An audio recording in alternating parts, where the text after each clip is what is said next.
دمہ یہ نظام تنفس کی ایک بھیانک بیماری ہے۔ اس میں سانس کی نالی میں سوجن یا اس میں بلغم جمع ہو جانے کی وجہ سے سانس لینے میں دشواری ہوتی ہے۔ اس کا دورہ عموماً رات کے وقت پڑتا ہے۔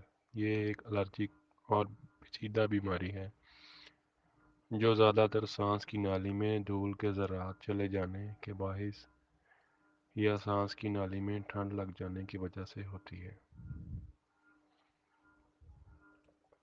بیماری کی شناخت۔ اس بیماری میں کھانسی آتی ہے، سانس پھولنے لگتا ہے اور سانس کے عمل میں مشکل ہو جاتی ہے۔ سردی کے موسم میں پانی میں بھیگنے یا سردی لگ جانے کی وجہ سے اس کا دورہ شدید پڑتا ہے۔ دورہ پڑتے وقت سانس لینے میں بڑی دشواری ہوتی ہے۔ گھریلو علاج: پیپل، سیاہ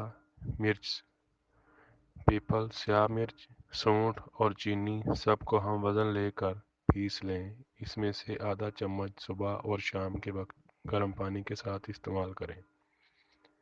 نمبر 2، دمہ کے پرانے مریض پھٹکڑی لے کر اس کو توے پر رکھ کر اس کو دم دیں۔ اچھی طرح سے پھول جانے پر اس میں 10 گرام مصری ڈال کر اس کا چورن بنا لیں۔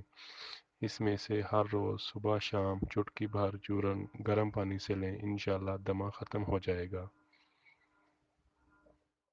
لہسن اور تلسی کے پتے اور گڑ کو لے کر چٹنی بنا لیں۔ اس میں سے 2 چنے کے برابر مقدار چٹنی گرم پانی کے ساتھ استعمال کریں۔ انار کے چھلکوں کو دھوپ میں خشک کر کے پیس لیں۔ اس میں سے آدھا چمچ شہد کے ساتھ استعمال کریں۔ 10 بوند لہسن کا رس 1 چمچ شہد کے ساتھ استعمال کریں۔ اس سے بھی دمہ میں کافی افاقہ ہوتا ہے۔ لاسٹ پہ بھنی ہوئی السی 5 گرام اور سیاہ مرچ 10 گرام دونوں کو پیس کر چورن بنا لیں اور یہ چورن شہد کے ساتھ صبح و شام استعمال کریں، انشاءاللہ اس سے بھی دمہ میں کافی افاقہ ہوگا۔